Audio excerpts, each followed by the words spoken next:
Salam, selamat pagi dan selamat memasuki akhir bulan September 2025 dan juga selamat ulang tahun bagi Anda yang merayakan ulang tahun kelahiran dan ulang tahun pernikahan di tengah-tengah rumah tangga Anda.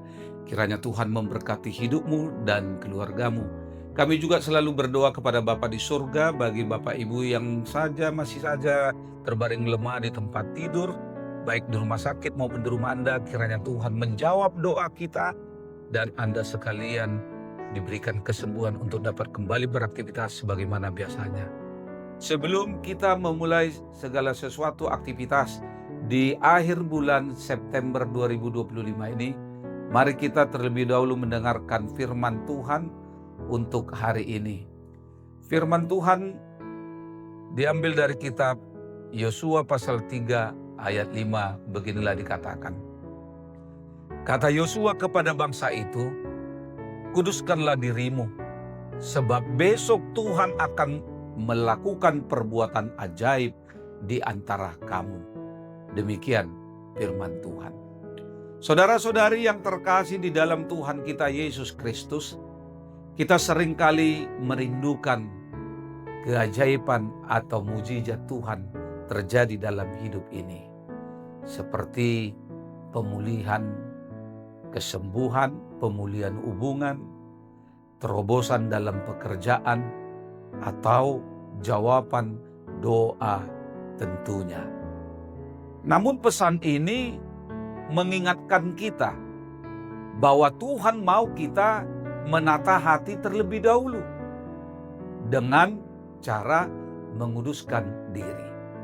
Menguduskan diri berarti berani memutuskan untuk meninggalkan segala dosa yang mengikat, serta mengampuni orang yang menyakitkan diri kita, menyakitkan orang lain, menyakitkan perasaan kita, dan menata kembali prioritas hidup kita, serta mempererat hubungan pribadi kita dengan Tuhan melalui doa dan firman-Nya. Menguduskan diri memiliki pengertian tidak tercemar dengan perbuatan-perbuatan yang najis atau tidak berkenan dengan Allah. Menguduskan diri juga berbicara tentang hati atau keinginan yang selaras dengan kehendak Allah.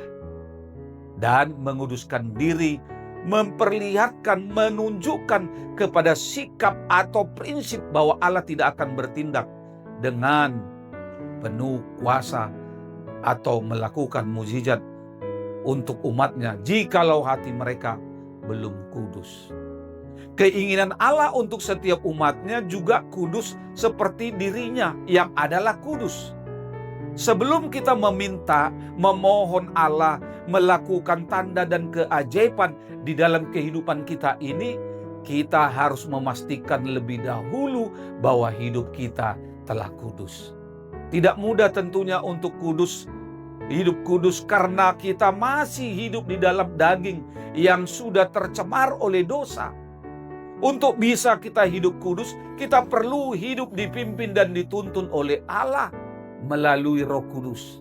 Seperti orang Israel, kita juga membutuhkan pengampunan Allah sebelum menghampiri Dia.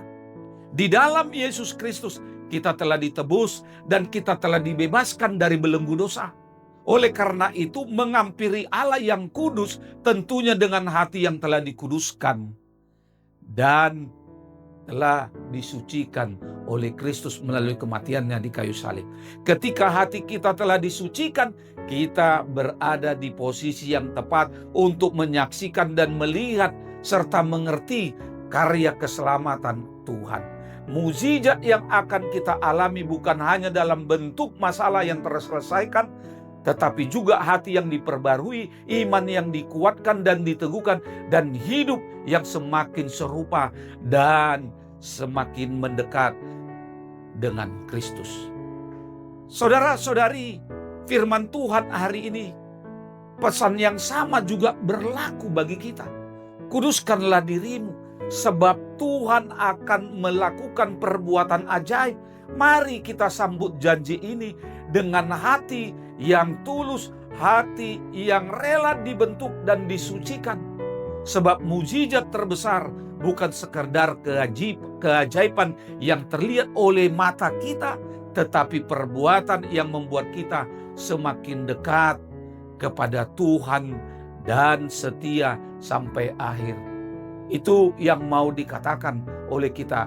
Karena itu mari saudara-saudari, di dalam memulai aktivitas dalam satu hari ini, ingat apa yang dikatakan di dalam khotbah di bukit dalam Matius 5 ayat 8. Berbahagialah orang yang suci hatinya, sebab mereka akan melihat Allah. Mari kuduskan hidupmu, melakukan aktivitas dalam satu hari ini. Selamat beraktivitas, Tuhan Yesus memberkati. Shalom.